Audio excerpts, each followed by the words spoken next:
tem de economia, tem livro. Entra lá no canal, tá lá no. Não vai na sequência que já tem muito vídeo, vai na playlist e vai para o tema. São 3 temas principais: conjuntura, aula de conjuntura, de história. Então você pega, na aula de história eu falei do Rui Barbosa. A família Mayrink estava nesse primeiro escândalo. O Rui Barbosa ganhou dinheiro porque ele estava sócio dos Mayrink. Até hoje eles estão andando no país. Mas quando eu começo a puxar o fio, na linha do que o Fiuza diz, na linha do que o Fiuza diz, é business. Eles mascaram isso com a questão da ideologia, é que eu acho que é complementar a minha visão e a dele. A gente já discutiu muito isso no podcast da Gazeta do Povo, mas é que eu acho que a ideologia progressista, entre aspas, né? Claro que ela serve para proteger picareta, mas ela também tem um intuito de causar um certo estrago sociocultural que atende aos interesses dessas famílias que querem manter esse business protegido num estado meio falido onde eles controlam as cartas. Né? Então acaba juntando a fome com a vontade de comer. Né? Não sei se eu fui claro, mas esse esgarçamento do tecido social, por exemplo, você mencionou o Itaú. O Instituto Alana, né? É um dos que mais promove coisas esquisitas em relação às crianças, então, na minha visão. Que acontece? Proibiu propaganda infantil. Então você pega essas famílias, elas controlam, né? Elas são as que mandam no Brasil. Embaixo dela tem as famílias auxiliares. Seria mais ou menos o seguinte: existe aqui os nobres, duques e alta nobreza, e depois tem os nobres um pouco mais baixos. Aqui no topo, por exemplo, está o Jorge Paulo Lerma. Mas embaixo você vai encontrar o que seria o paralelo do fundador do Itaú, o Amoedo. Está debaixo dessas 4, ele seria um conde nesse grão-ducado dessas 4 famílias do Itaú. Ali no Jorge Paulo Lerma, você tem o Hermínio Fraga e tem o Gustavo Franco, que trabalham com ele há muito tempo. Gustavo Franco, você tinha o Banco Central, o Jorge Paulo Lerma, amigo do Fernando Henrique, muito amigo do Fernando Henrique, muito próximo do Fernando Henrique. Tinha pessoas no Banco Central na época do câmbio fixo. O Gustavo Franco era uma delas. O pai do Gustavo Franco era sócio no Garantia. E o Hermínio Fraga era economista-chefe no Garantia. O Hermínio Fraga foi trabalhar com Soros, voltou, naquela época da desvalorização, virou presidente do Banco Central. Então, assim, as estruturas... Então, você tem as famílias que realmente mandam no Brasil, e daí você tem esse grupo de nobres auxiliares. Quando você pega Joyce Hasselman, você pega pessoas... Está lá embaixo, entendeu? Não adianta a gente bater. Irrelevante. Eu bato como é uma ameaça. Mas o Maia, você bateu bastante no Maia. O Rodrigo Maia, ele é um despachante desse sistema aí, né? Sim, ele não é o topo. E aí vamos fazer um parênteses, porque senão eu perco esse fio que é importante. O que aconteceu? Esse topo, essa elite no Brasil, foi constituída no golpe da República. Já tinha uma proto, mas eu acredito, essa é a minha visão, que o imperador ele estava junto com a família real. Eu acredito que o terceiro reinado seguiria nessa dinâmica de não permitir que as oligarquias tomassem conta, sejam as oligarquias do café cafeicultores, né? Café com leite é porque era mineração, mas os cafeicultores e depois as regionais, o pessoal do charque no Rio Grande do Sul, ou lá no Nordeste a cana tal, e o pessoal da corrupção pequena, né? O Dom Pedro era famoso por ter um caderninho que ele tinha. Quando entrava no caderninho, o cara não fazia mais negócio com o Império, que era, entrou na lista, é corrupto, acabou. Então, se perdeu. E nessa república, quando você vai atrás, eu tenho feito isso, são os mesmos nomes. O avô do Fernando Henrique, o bisavô do Fernando Henrique, estava envolvido no golpe, queria matar, era um dos militares, um dos poucos militares. A maioria dos militares não era a favor do golpe. Que queria matar, ele defendia matar a família imperial. E ficou rico, e vem. Eu olho muito assim. Hoje tem uma pessoa aqui do lado que está sendo uma ameaça. Aí eu enfrento ela e bato, retribuo a violência e paro. Em alguns momentos eu faço isso porque é cirúrgico, ele está lá no embate. Em alguns momentos para dar uma risada, mas eu não faço isso. Eu realmente acredito no perdão, mas no perdão no sentido filosófico.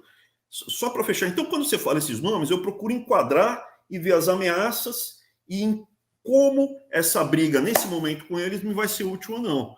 E se eu tenho capacidade de brigar com eles, eu tenho que tomar cuidado para falar tudo que eu sei, porque senão o negócio vai desandar, claro. mesmo tudo aqui. É interessante que você fez na entrevista citada, né, com com a minha colega e tudo, você fez um paralelo que eu gostei muito. A provocação foi minha em relação à questão ideológica, no que você encontrou no MEC, né, que eu reputo como um grande problema. Inclusive, hoje, temos uma notícia disso, né, que saiu na Gazeta do Povo. Não por acaso, quase tudo é na Gazeta, porque é um jornal realmente independente. Os que sobraram, e a Gazeta mostrou o vestibular ideológico, né? Quer dizer, uma prova, né, dizendo que a origem laboratorial do Covid é totalmente teoria conspiratória, o que aqui nos Estados Unidos já caiu, já estão debatendo, o Biden já está provocando, sei lá o interesse por trás, mas saiu do ridículo quando o Trump dizia para teoria plausível que tem que ser investigada agora que é o Biden. Vai entender os interesses por trás disso. Constantino, veja. E você, mas só para completar, você fez uma analogia boa que falou assim: o pai se preocupa mais com o cracudo que iria andar com o filho ou com aquele que chega bonitinho, calça não tem dúvida. Então, Quem assim, traz a droga, quem traz a droga para dentro de uma família estruturada, isso é. Não estou falando uma família doriana, todo mundo perfeito, mas sabe, você tem um pai e uma mãe, ninguém é bandido, ninguém é dependente de droga, uma família normal. Todo mundo tem uma história triste para contar, todo mundo tem uma tia louca. Muita gente, os pais se separaram. Uma família normal, né? Que ninguém, a maioria não foi estuprada pelo pai, né? Família normal, uma família normal que tem suas agruras, mas ainda funciona. Os pais não querem que o filho vire um drogado.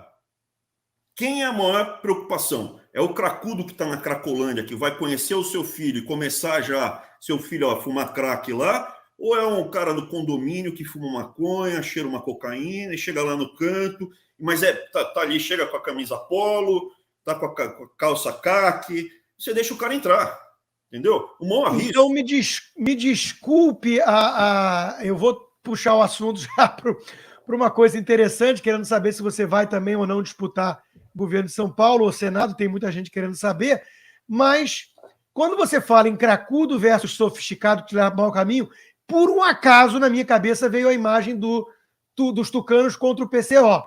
O PCO seria o cracudo e o tucano Doriana seria, né, aquele dissimulado, mas que quer levar o país na mesma rota desgraçada. É que eu tô e aí, veja que curioso.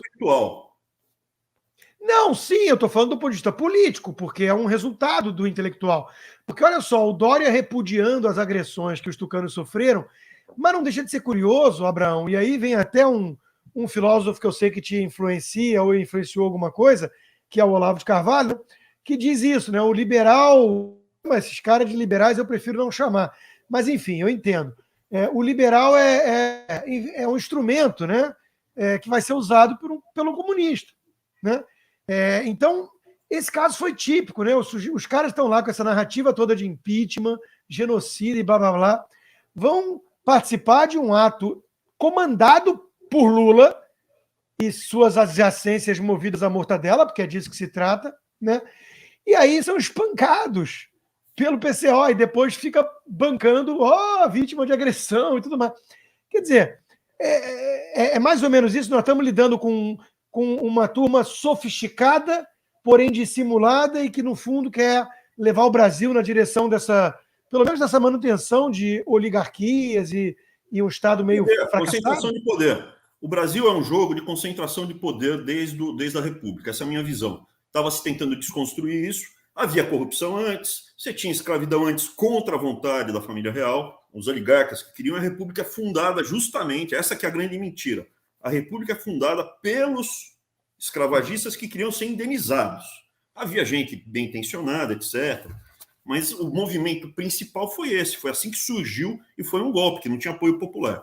Mas voltando, eu tenho duas analogias, né? Tem essa do cracudo com o maconheiro, ou cheirador de cocaína, e aí fica muito evidente, né? Um é o PSDB com o Novo, por isso que eu nunca acreditei. E o outro, eu colocaria muito mais PT com PSTU. E eu vou explicar com outra analogia. É mais ou menos um cara que vai comprar um carro e fala assim, pô, eu vi esse negócio da Volkswagen com a sacanagem dos motores que eles fizeram, poluente, que mentiram, não sei o que lá, eu não compro mais carro da Volkswagen. Agora eu vou comprar só carro da Audi. Ou não compro mais carro da Volkswagen nem da Audi, eu vou comprar da Porsche, eu vou comprar da Seat.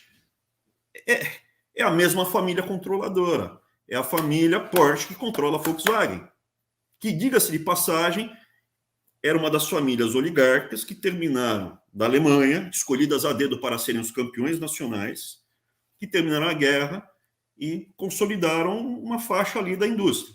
Mas voltando, não adianta, como eu vejo o seguinte, o grupo controlador, as famílias que controlam, as pessoas que controlam são da mesma família. Então você vai encontrar, nesses nomes que eu te descrevi do topo, os mesmos grupos. Você vê lá, no Novo Itaú, tal, você vê Gustavo Franco, são os nomes que... E quem são os controladores? Está ali o Jorge Paulo Lemann. Quem são chamados para palestrar nos eventos dessas empresas? Os consultores que falam o que eles querem escutar. Consultor econômico, filósofo. Não estou falando que o Pondé, por exemplo, mudou o posicionamento, se tornou mais agressivo, porque senão ele não é mais chamado para palestrar por 50 pau, 40 pau, num evento de uma dessas empresas das famílias controladoras. Mas provavelmente você está ostracizado. Você não vai ser chamado. Não, com certeza. Eu não sou.